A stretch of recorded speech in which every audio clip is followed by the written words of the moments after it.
Hello everyone, welcome to today's session. I am Kajol and in this video we are going to start with recruitment and selection under human resource management.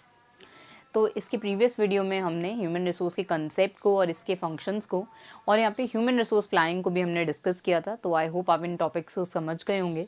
तो अब हम यहाँ पे recruitment and selection को discuss करेंगे।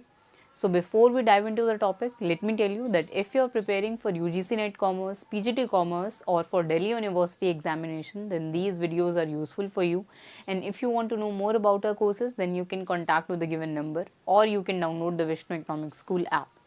So let's get started with recruitment and selection. तो अब यहाँ पे हम रिक्रूटमेंट एंड सिलेक्शन के अंदर पहले रिक्रूटमेंट को डिस्कस करेंगे, देन विल डिस्कस सिलेक्शन, और फिर हम यहाँ पे रिक्रूटमेंट एंड सिलेक्शन के बीच में जो डिफरेंस है उसको हम समझेंगे, जो हमने पहले भी डिस्कस किया था इसको ब्रीफली कि रिक्रूटमेंट और सिलेक्शन में क्या डिफरेंस होता है, जिसमें हमने देखा था कि यहाँ पे रिक्रूटमेंट जो है वो एक पॉजिटिव प्रोसेस है और यहाँ पे सिलेक्शन जो है वो एक नेगेटिव प्रोसेस होता है। और अब यहाँ पे रिक्रूटमेंट जो है वो एक पॉजिटिव प्रोसेस और सिलेक्शन एक नेगेटिव प्रोसेस क्यों है, इसको भी हमने ब्रीफली डिस्कस किया था। तो अब हम यहाँ पे इसका डिटेल डिस्कशन करेंगे। तो अब यहाँ पे रिक्रूटमेंट जो है वो एक्चुअली यहाँ पे एक पॉजिटिव प्रोसेस है ऑर्गेनाइजेशन का, ह्यूमन रिसोर्स मैनेजमेंट का। तो अब यहाँ पे रिक्रूटमेंट के अंदर जो ऑर्गेनाइजेशंस हैं वो यहाँ पे अट्रैक्ट करती हैं पोटेंशियल एम्प्लॉयज़ को। तो अब हम यहाँ पे ये सिनेरियो देखते हैं कि यहाँ पे अगर ऐसा होता है कि किसी ऑर्गेनाइजेशन में वेकेंट पोस्ट्स हैं, अब वो वेकेंट पोस्ट जो है उनके रीजंस हो सकते हैं, लेट्स से एम्प्लॉयज़ जो हैं वो रिटायर हो रहे हैं, रेजिग्नेशन हो सकता है, या लेट्स से यहाँ पे ऑर्गेनाइजेशन जो है वो एक्सपैंड कर रही है, तो इसीलिए यहाँ पे जो वेकेंट पोस्ट हैं वो हैं, यहाँ पर एक्सपेंशन हो रहा है क्योंकि ऑर्गेनाइजेशन का, तो वहाँ पे जो डिफरेंट वर्टिकल्स हैं वो ओपन हो रहे हैं। तो अब उन वर्टिकल्स में वर्क करने के लिए यहाँ पे एम्प्लॉयज़ की रिक्वायरमेंट है। तो ये रीजंस हो सकते हैं कि यहाँ पे ऑर्गेनाइजेशन के अंदर वेकेंट पोस्ट हैं, एम्प्लॉयज़ जो हैं वो रिटायर हो रहे हैं या फिर रिज़ाइन कर रहे हैं, और हो सकता है यहाँ पे कुछ ऐसे टेक्नोलॉजिकल एडवांसमेंट्स हैं जिनके साथ ऑर्गेनाइजेशन को कोप करना है, और इसीलिए यहाँ पे जो फ्रेश टैलेंट है उसको यहाँ पे एम्प्लॉय करना है, उसकी रिक्वायरमेंट है ऑर्गेनाइजेशन के अंदर, जो यंग ब्लड है उसको इंजेक्ट करना है ऑर्गेनाइजेशन के अंदर। तो इसीलिए ऐसा हो सकता है कि यहाँ पे जो वैकेंसीज हैं वो अराइज हो सकती हैं किसी भी ऑर्गेनाइजेशन के अंदर at any point of time, at any stage. तो अब यहाँ पे जो रिक्रूटमेंट का प्रोसेस है वो एक्चुअली उसके लिए यहाँ पे जो टॉप मैनेजमेंट है उसको यहाँ पे अटेंटिवली वर्क करना होता है, क्योंकि यहाँ जो रिक्रूटिंग है वो एक डिमांडिंग जॉब है जिसको यहाँ पे टॉप मैनेजमेंट को परफॉर्म करना होता है, क्योंकि हमें यहाँ पे अल्टीमेटली जो ऑर्गेनाइजेशन का ऑब्जेक्टिव है उसको अचीव करना है। तो यहाँ पे डायरेक्टली इफेक्ट होगा जो भी ह्यूमन रिसोर्स को हम अट्रैक्ट करेंगे, अपॉइंट करेंगे ऑर्गेनाइजेशन के अंदर, तो उससे यहाँ पे जो ऑर्गेनाइजेशन के ऑब्जेक्टिव्स हैं वो भी अफेक्ट हो सकते हैं। तो इसीलिए यहाँ पे टॉप मैनेजमेंट को जो रिक्रूटमेंट का प्रोसेस है उसको इफेक्टिवली परफॉर्म करना होता है, रिस्पॉन्सिबली परफॉर्म करना होता है। तो अब यहाँ पे रिक्रूटमेंट के अंदर एक्चुअली यहाँ पे जो ऑर्गेनाइजेशन है उनमें जो भी वेकेंट पोजीशंस हैं, जो भी पोस्ट वेकेंट है, वहाँ पे एम्प्लॉयज़ को रिक्रूट करने के लिए यहाँ पे जो ऑर्गेनाइजेशन है वो एप्लीकेंट्स को अट्रैक्ट करते हैं कि वो यहाँ पे ऑर्गेनाइजेशन में उस पोस्ट के लिए जो भी वेरियस पोस्ट यहाँ पे अराइज हुए हैं उनके लिए यहाँ पे अप्लाई करें। जो भी यहाँ पे प्रोस्पेक्टिव एम्प्लॉयज़ हैं वो यहाँ पे स्टिमुलेट हों यहाँ पे ऑर्गेनाइजेशन में उन वेकेंट पोजीशंस के लिए अप्लाई करने के लिए। तो इसको यहाँ पे एडविन बी फ्लिपो ने डिफ़ाइन किया था कि यहाँ पे जो रिक्रूटमेंट है वो एक्चुअली एक प्रोसेस है जिसमें यहाँ पर जो ऑर्गेनाइजेशन है यहाँ पे जो भी प्रोस्पेक्टिव एम्प्लॉयज़ होंगे, यहाँ पे एक्चुअली रिक्रूटमेंट के अंदर यहाँ पे ऑर्गेनाइजेशन जो है वो सर्च कर रही होती हैं फॉर प्रोस्पेक्टिव एम्प्लॉयज़, उनको स्टिमुलेट करते हैं कि वो यहाँ पे ऑर्गेनाइजेशन में जो भी वेकेंट पोजीशंस हैं उसके लिए वो अप्लाई करें। तो इसीलिए यहाँ पे रिक्रूटमेंट जो है वो एक ऐसा प्रोसेस है जिसमें यहाँ पे ऑर्गेनाइजेशन जो है वो एक्चुअली अट्रैक्ट कर रही होती हैं जो भी पोटेंशियल एम्प्लॉयज़ होंगे, जो भी यहाँ पे एप्लीकेंट्स हैं, उनको यहाँ पे स्टिमुलेट करते हैं कि वो यहाँ पे ऑर्गेनाइजेशन में उस पोजीशन के लिए अप्लाई करें। तो अब ऐसा क्यों होता है, क्योंकि यहाँ पे लेट्स से एक अगर वेकेंट पोजीशन है तो उस पे हमें यहाँ पे जो भी ऑर्गेनाइजेशन होगी उनका यहाँ पे ये माइंडसेट होता है कि जो भी एम्प्लॉय यहाँ पे केपेबल है उसको हम रिक्रूट कर पाएँ उस एक पोजीशन पे, जो बेस्ट एप्लीकेंट है वही यहाँ पे उस पोजीशन पे एम्प्लॉय होना चाहिए। तो ये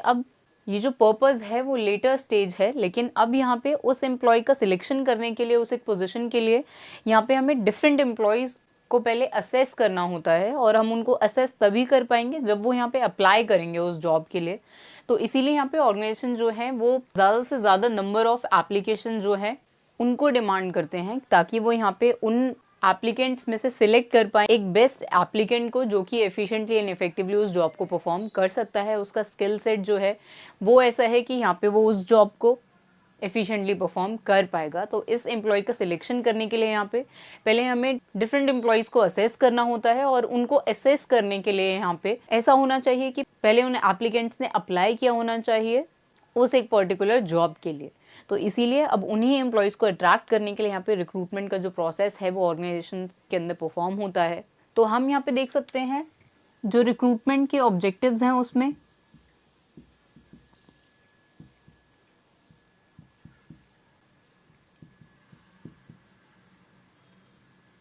अट्रैक्टिंग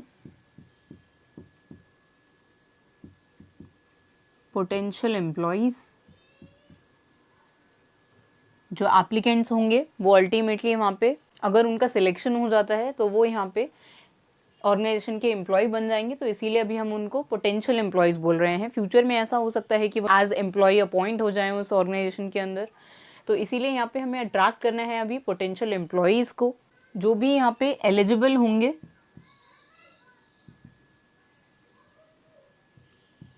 उस वेकेंट पोजीशन को फिल करने के लिए।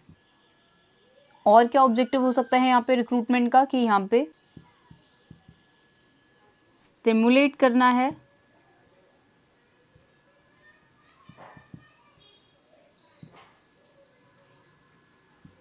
लार्ज नंबर ऑफ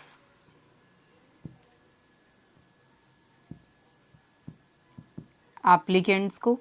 कि वो अप्लाई करें ऑर्गेनाइजेशन में उस पोजीशन के लिए, ताकि हम यहाँ पे उन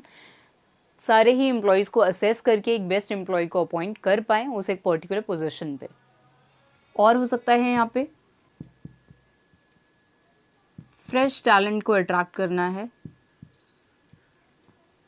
ऑर्गेनाइजेशन के अंदर।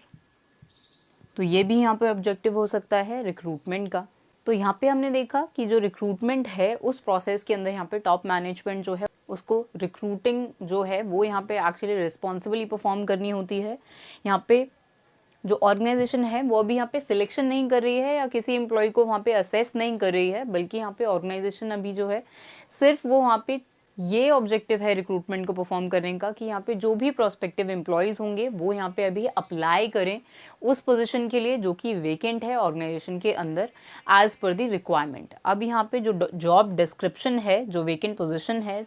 जो वेकेंट जॉब है, उसका जो जॉब डिस्क्रिप्शन है उससे यहाँ पे मैच करने चाहिए जो एम्प्लॉयज़ के स्किल्स हैं, नॉलेज है या फिर एक्सपीरियंस है। तो इसीलिए यहाँ पे अभी ऑर्गेनाइजेशंस जो हैं वो सिर्फ इतना चाहती हैं यहाँ पर रिक्रूटमेंट स्टेज पर कि यहाँ पे जो भी सारे प्रोस्पेक्टिव एम्प्लॉयज़ हैं, जो भी एप्लीकेंट्स हैं, वो अभी सिर्फ अप्लाई करें, ज़्यादा से ज़्यादा नंबर ऑफ़ एम्प्लॉयज़ जो हैं वो अप्लाई करें उस एक पर्टिकुलर पोजीशन के लिए, ताकि वहाँ से उन सारे ही एप्लीकेंट्स में से जो बेस्ट होगा उसको वहाँ पे सिलेक्ट किया जाए, उसको एज एम्प्लॉय जो है वो अपॉइंट किया जाए ऑर्गेनाइजेशन के अंदर। तो रिक्रूटमेंट के अंदर यहाँ पे जो ऑर्गेनाइजेशन है वो इनकरेज करती है यहाँ पे पोटेंशियल एम्प्लॉयज़ को कि वो यहाँ पे अप्लाई करें जो भी जॉब ओपनिंग्स हैं उनके लिए भी।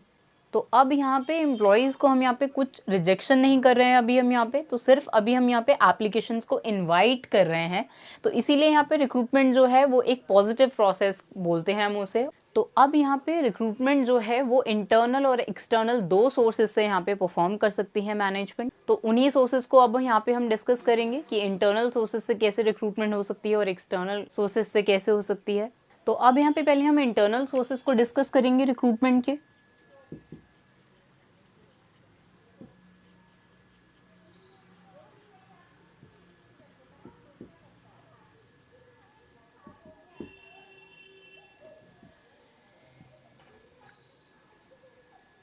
तो अब यहाँ पे पहले हम देखते हैं कि इंटरनल सोर्सेज का एक्चुअली मीनिंग क्या होगा। तो अब यहाँ पे इंटरनल सोर्सेज में आते हैं जो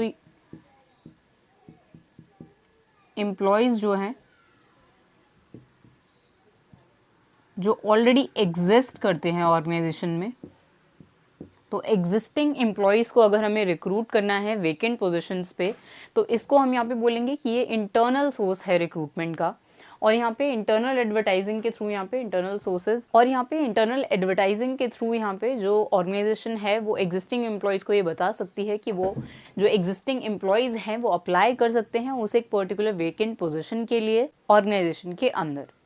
तो अब यहाँ पे इंटरनल सोर्सेज जो हैं उसमें हम देख सकते हैं कि यहाँ पे जो रिटायर्ड एम्प्लॉयज़ हैं वो भी इंक्लूड होते हैं, जो रिट्रेंच्ड एम्प्लॉयज़ हैं वो भी इंक्लूड होंगे,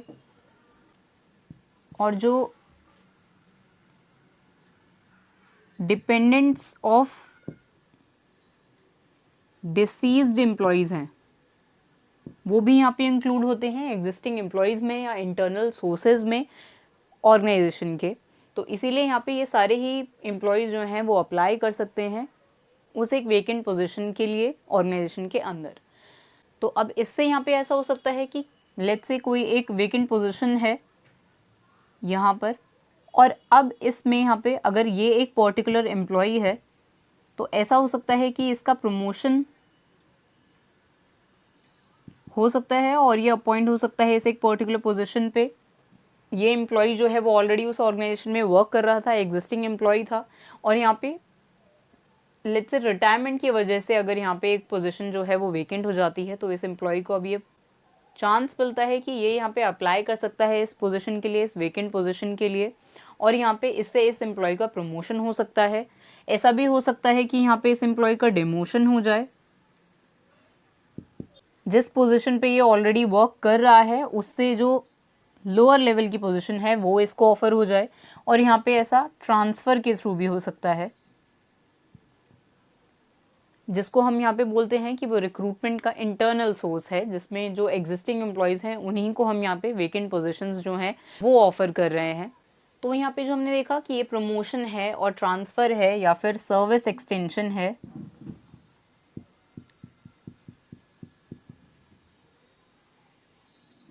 ये सब यहाँ पे इंटरनल सोर्स हो सकते हैं रिक्रूटमेंट के। इन्हीं के थ्रू यहाँ पे जो ऑर्गेनाइजेशन है वो एग्जिस्टिंग एम्प्लॉयज़ को रिक्रूट कर सकती है किसी भी वेकेंट पोजीशन पे। तो अब यहाँ पे जो इंटरनल सोर्सेज ऑफ रिक्रूटमेंट है, अगर यहाँ पे ऑर्गेनाइजेशन जो है वो इंटरनल सोर्सेज से ही रिक्रूट करती है, तो इससे यहाँ पे ऑर्गेनाइजेशन को ये बेनिफिट होगा कि जो भी वो एग्जिस्टिंग एम्प्लॉय है उसको यहाँ पे हमें फेमिलियर नहीं कराना पड़ेगा ऑर्गेनाइजेशन के साथ, क्योंकि वो ऑलरेडी यहाँ पे वर्क कर रहा होगा ऑर्गेनाइजेशन के लिए, और वो यहाँ पे ऑर्गेनाइजेशन का जो कल्चर है वो समझ चुका होगा। यहाँ पे जो इंडक्शन है वो परफॉर्म हो चुकी होगी पहले ही उस एम्प्लॉय के साथ, तो इसीलिए जो एफर्ट्स हैं उस एम्प्लॉय को सेटल कराने के लिए उस एक न्यू पोजीशन में वो कम लगेंगे ऑर्गेनाइजेशन के, क्योंकि एक फेमिलियर एम्प्लॉय ही हम अपॉइंट कर रहे हैं, इंटरनल सोर्सेज से ही एम्प्लॉय अपॉइंट कर रहे हैं। और ये बेनिफिट हो सकता है कि यहाँ पे ये जो एम्प्लॉय है वो मोटिवेट होगा इस पोजीशन पे अपॉइंट होने के लिए, क्योंकि यहाँ पे ऐसा हो सकता है कि ये पोजीशन जो है वो प्रमोशन हो इस एम्प्लॉय के लिए, तो इसीलिए यहाँ पे एम्प्लॉयज़ जो हैं वो मोटिवेट होंगे प्रमोशन से भी। तो इसीलिए यहाँ पे एग्जिस्टिंग एम्प्लॉय को अगर हम अपॉइंट करते हैं तो ये बेनिफिशियल होगा ऑर्गेनाइजेशन के लिए। और ये यहाँ पे डिसएडवांटेज भी हो सकता है कि यहाँ पे कोई फ्रेश टैलेंट जो है वो हमने अपॉइंट ही नहीं किया ऑर्गेनाइजेशन में, हम सिर्फ इंटरनल सोर्सेज से ही रिक्रूटमेंट कर रहे हैं, तो इसीलिए ये डिसएडवांटेज भी हो सकता है इंटरनल सोर्सेज से रिक्रूटमेंट करना।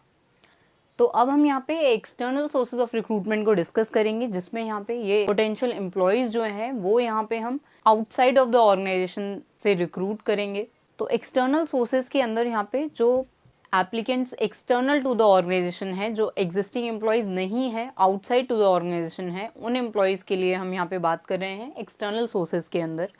तो अब एक्सटर्नल सोर्सेज क्या हो सकते हैं? हो सकता है वो एम्प्लॉय जो है वो अभी किसी दूसरी ऑर्गेनाइजेशन का एम्प्लॉय हो, वो यहाँ पे हो सकता है बेटर अपॉर्चुनिटी के लिए स्विच करना चाहता हो, तो वो यहाँ पे एक्सटर्नल सोर्स हो सकता है रिक्रूटमेंट के लिए।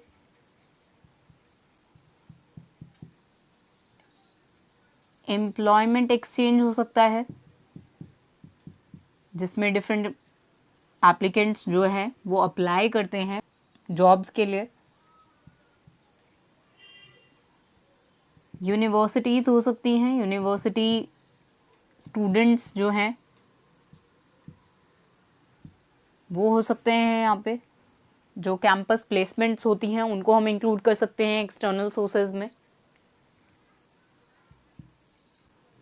रेफरेंस हो सकती है यहाँ पर। अब रेफरेंस हम किसको कहते हैं कि यहाँ पे हम मान लेते हैं कि कोई एक एम्प्लॉय जो है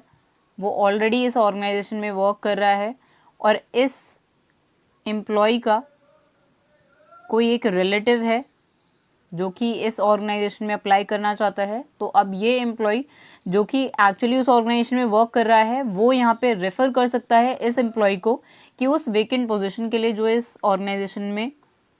है उस पे इस पर्सन को अपॉइंट करना चाहिए। तो इसको हम रेफरल बोलते हैं